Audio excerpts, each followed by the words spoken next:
I got at Steph, take a breath.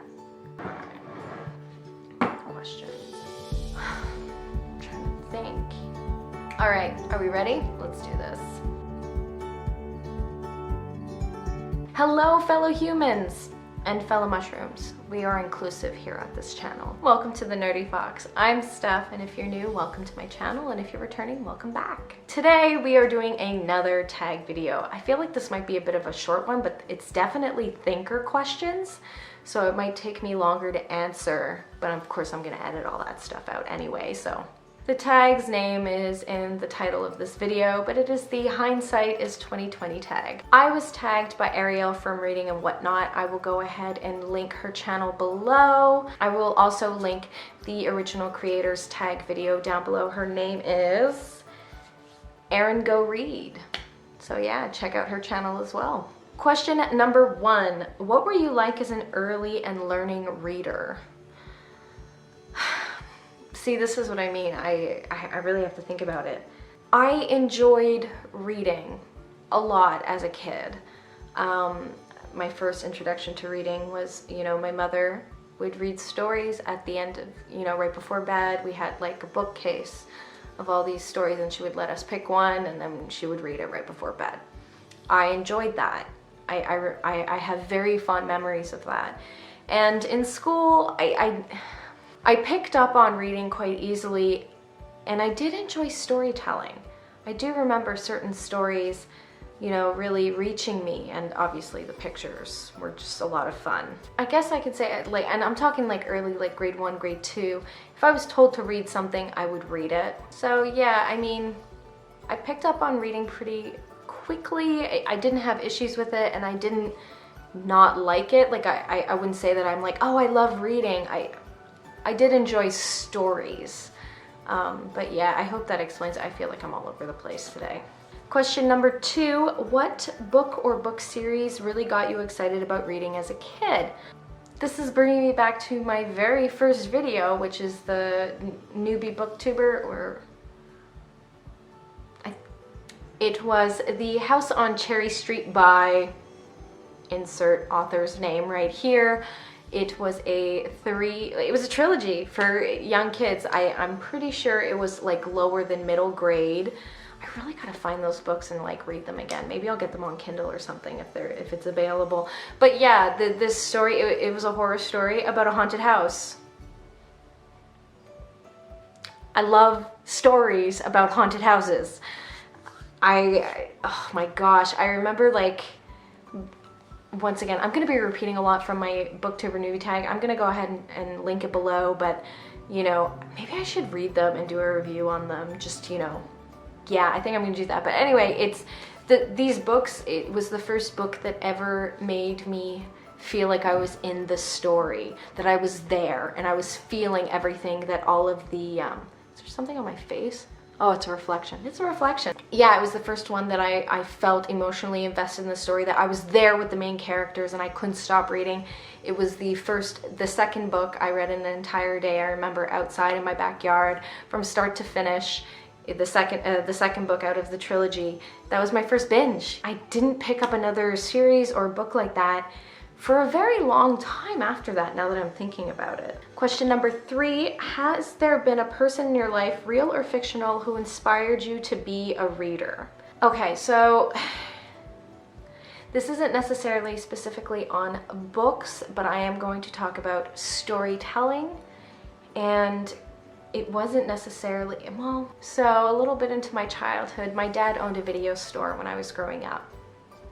And I loved the video store. I remember growing up in it. I remember doing pet days at the at the video store. If I was sick, I had to go to the video store. It was a part of my life, and I loved searching through the aisles to find a new movie to watch. And when I was growing up, there was no parental regulations on what I was watching. I watched a lot of I think I was 6 when I watched my very first Nightmare on Elm Street. It was Nightmare on Elm Street number 6, Freddy's Dead. Scared the crap out of me.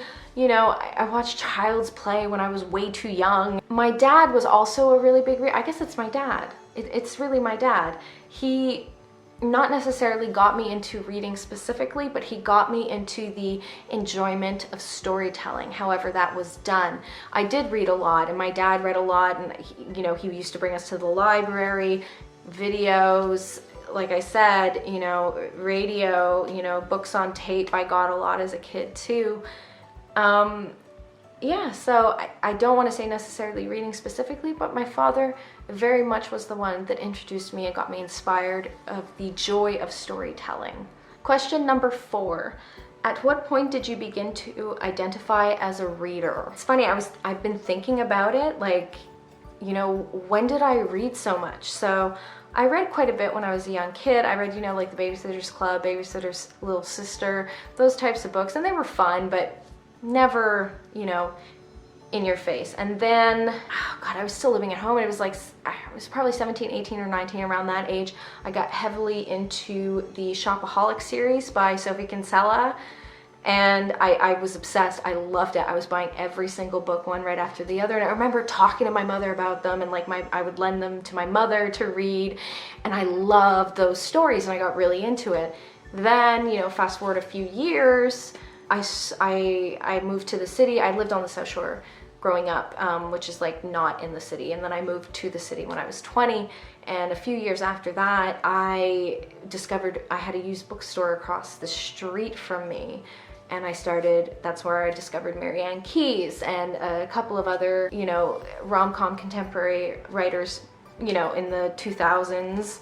And I did read a lot then too, and then I didn't read for a long time, and then the Hunger Games came out, and that got me into I love dystopians. But then that's when my eyesight, I have a astigmatism, and I never wore glasses before, because I can technically read without my glasses. However, it tires my eyes out, so I can't get heavily into a story. So that's kind of what happened, and then I lost my passion for reading, and then I got glasses, and then I got my passion back, and it went full force. That's when I started reading all of the dystopian trilogies that I had missed. When I got into fantasy, that's when I pretty much started reading all these books here. All of these books here. And I knew I read a lot, and it was something that I was very passionate about. I would always tell people about all of these stories that I was reading, and you have to know what I've been reading, and these are amazing. But honestly, it wasn't until I discovered BookTube that I considered myself a reader. It was one of those things where I'm I didn't know people were as passionate as I am with books, and how they I just want to talk about books all the time. I did not know that there were other people out there like that, because to be honest, reading is so personal.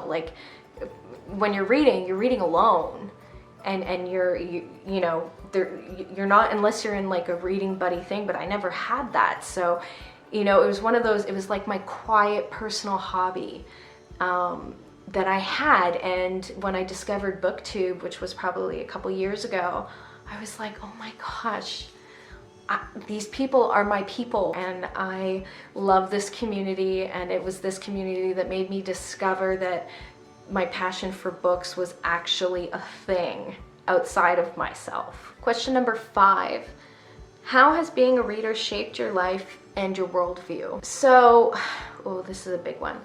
I think the one thing that I appreciate through reading and storytelling, it's kept my imagination full, and creative, and explorative. And the reason why I love a lot of horrors and disturbing horrors is it pushes that boundaries of your imagination to things that you would never want to see in real life, but it's a safe place to do it because it's within your imagination. It's broadened my views in so many different ways that I wouldn't have been able to through regular life. I live in Canada, but I've learned about different parts of the world through this book, and different types of people through books, and different perspectives through books that I don't necessarily agree with, but I'm grateful for knowing, all these different ways of looking at things. It keeps me open-minded, because not every main character is like me, and relating to the villain of the book for certain things is a magical thing, because through reading and discovering all these new characters, what I've discovered is humans are so gray. There is no black and white, and I love that, because you know, it's so quick to judge people. I find nowadays it's, oh, because they did this, they're that, and they all of a sudden get taken into this specific category.